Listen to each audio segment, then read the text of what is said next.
अब दो थ्योरम्स हैं, रोल्स थ्योरम है और मीन वैल्यू थ्योरम है। वो थ्योरम देख लेते हैं हम क्या है। पहले देख लेते हैं रोल्स थ्योरम।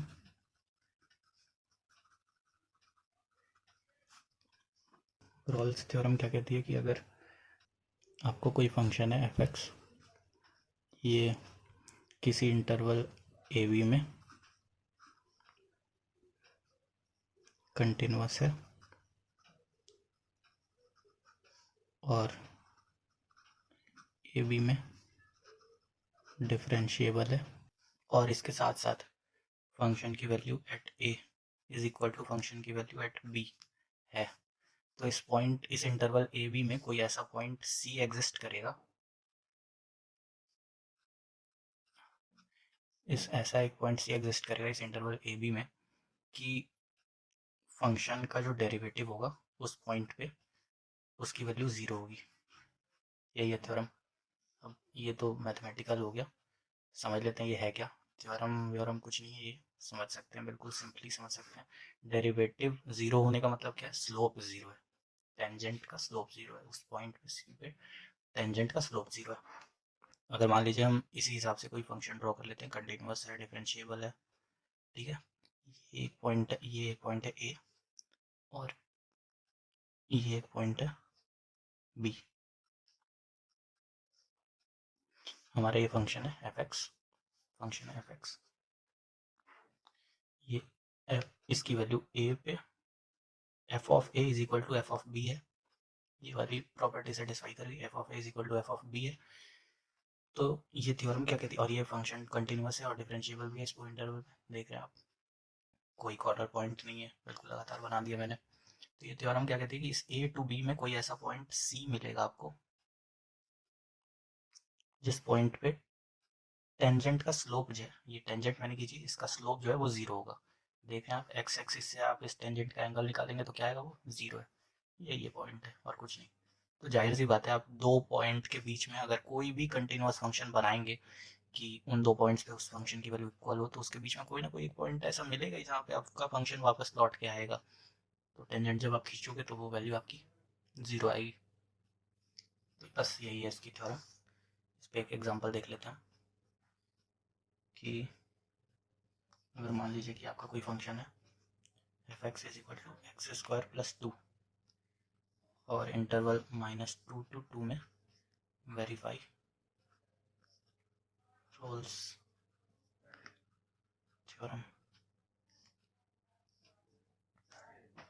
रोल्स थ्योरम अगर आपको वेरीफाई करनी है तो आप देख लो कि x square plus to always continuous है, ऑलवेज डिफरेंशिएबल है, पॉलिनोमियल है आपका, हमेशा माइनस इन्फाइनाइट से प्लस इन्फाइनाइट तक। अब इसकी वैल्यू निकाल लेते हैं हम ए और बी पे। ए है हमारा -2 और बी है 2। एफ ऑफ -2 अगर आप निकालोगे तो आ जाएगा -2 का होल स्क्वायर प्लस 2, इसकी वैल्यू क्या आ जाएगी 4 to 6। एफ ऑफ +2 निकालोगे, सिमिलरली 2 का स्क्वायर प्लस 2, इसकी वैल्यू क्या आ जाएगी 6। तो अब इसके बीच में कोई एक ऐसा पॉइंट होगा जिसपे इस फंक्शन का डेरिवेटिव जीरो होगा, कोई पॉइंट सी होगा। अब हम एफ डैश सी निकाल लेते हैं। एफ डैश सी क्या आएगा, डिफरेंशिएट करोगे आप इसको तो 2x आएगा। एफ डैश एक्स निकाल लेते हैं, 2x आएगा। अब यहीं से अगर आप एफ डैश सी लिखोगे 2c आएगा। इसको अगर आप जीरो के इक्वल करोगे तो c की वैल्यू क्या आ जाएगी, जीरो। तो इस फंक्शन में c is equal to zero पे जब आप स्लोप खींचोगे तो टेंजेंट खींचोगे तो उसका स्लोप जीरो रहेगा। देख भी सकते हो इसका ग्राफ जब आप बनाओगे, एक्स स्क्वायर प्लस 2 अगर आप लिखोगे तो एक्स की वैल्यू अगर जीरो है तो वाई की वैल्यू क्या है, 2 है, राइट। एक्स की वैल्यू जीरो है तो वाई की वैल्यू 2 है। एक्स की वैल्यू आप जैसे जैसे बढ़ाते जाओगे वाई की वैल्यू और बढ़ती चली जाएगी। एक्स की वैल्यू नेगेटिव बढ़ाते जाओगे तो भी वाई की वैल्यू पॉजिटिव बढ़ेगी। पैराबोला है ये आपकी एक्स स्क्वायर प्लस 2, क्या है पैराबोला। इस पे x is equal to zero पे जब आप टेंजेंट खींचोगे इस पॉइंट पे, देख रहे हो एक्स एक्सिस के पैरेलल आएगी, टेंजेंट का स्लोप जीरो है, किस पॉइंट पे, x is equal to zero पे। बस वही चीज़ है, उसी को मैथमेटिकली एक बता दिया गया है। दूसरी एक ऐसी थ्योरम है हमारे पास, mean value theorem,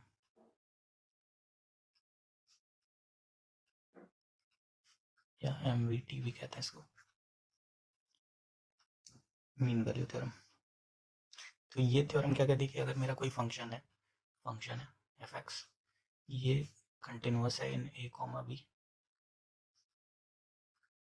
and differentiable है इन ए कॉमा बी।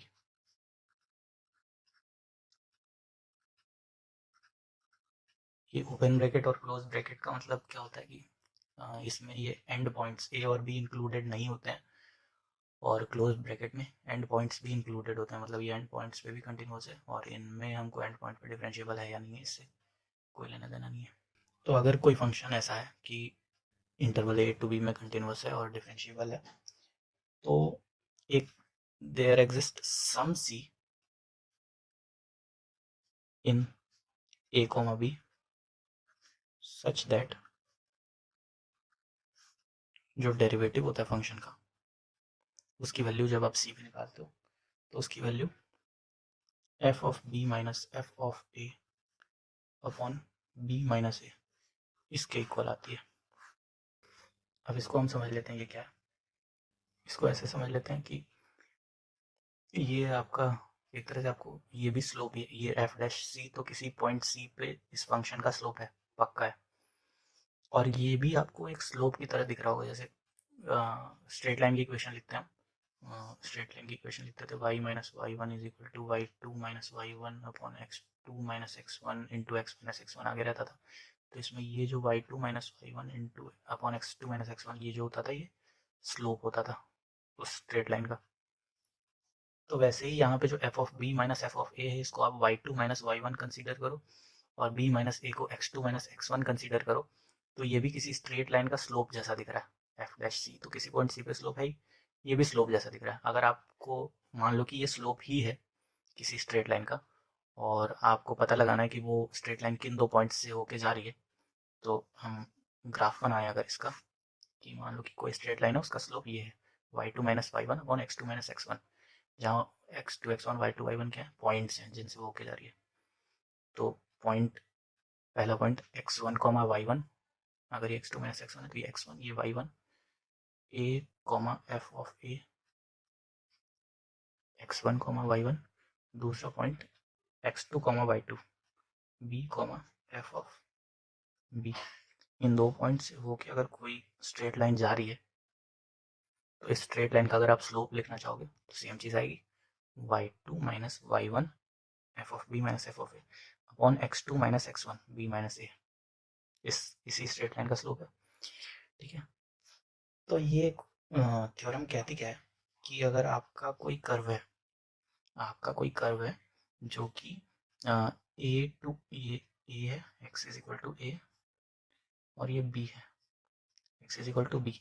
अगर आपका कोई कर्व है ए टू बी के बीच में, ए टू बी में इस डोमेन में कोई आपने कर्व बनाई है एफ एक्स, ये कर्व कंटिन्यूअस है और डिफरेंशिएबल है, तो कोई ना कोई इसके बीच में एक पॉइंट ऐसा आएगा सी, एक्स इज इक्वल टू सी, जिस पॉइंट पे इसकी अगर आप टेंजेंट खींचोगे, टेंजेंट है, इस टेंजेंट का स्लोप इस वाली लाइन के स्लोप के इक्वल होगा। ये जो टेंजेंट है इस सी पे, ये जो टेंजेंट है इसका स्लोप ये क्या है एफ डैश सी, ये स्लोप इक्वल होगा इन दो पॉइंट से होके जाने वाली लाइन के स्लोप के इक्वल। बस यही है रोल्स थ्योरम। इस पे एक एग्जांपल देख लेते हैं। Verify mean value theorem for f x is equal to x square in the interval 2 to 4।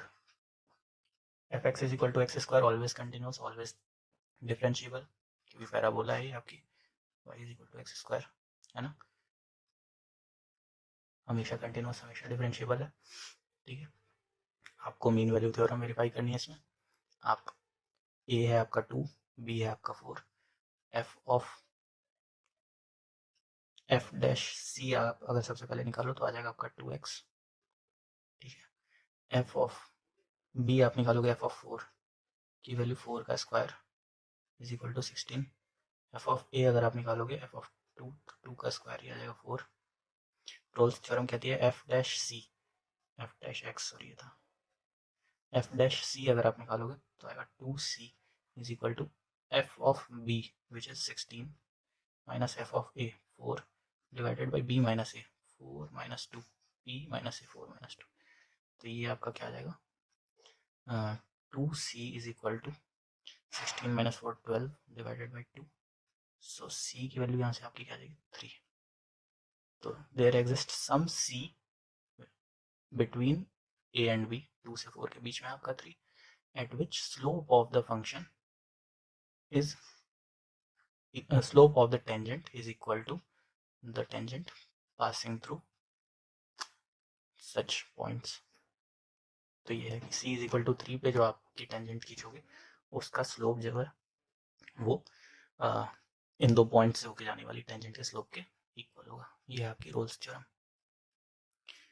तो ये था आपका डिफरेंशिएबिलिटी, खैर सॉरी ये मीन वैल्यू थ्योरम थी। तो मीन वैल्यू थ्योरम और रोल्स थ्योरम का डिफरेंशिएबिलिटी में उतना रोल नहीं है, बट कुछ क्वेश्चंस में इनके यूजेस आते हैं। आगे एक्सरसाइज हम डिस्कस करेंगे, कुछ और एग्जांपल्स डिस्कस करेंगे और फिर आगे देखते हैं। Okay, thank you.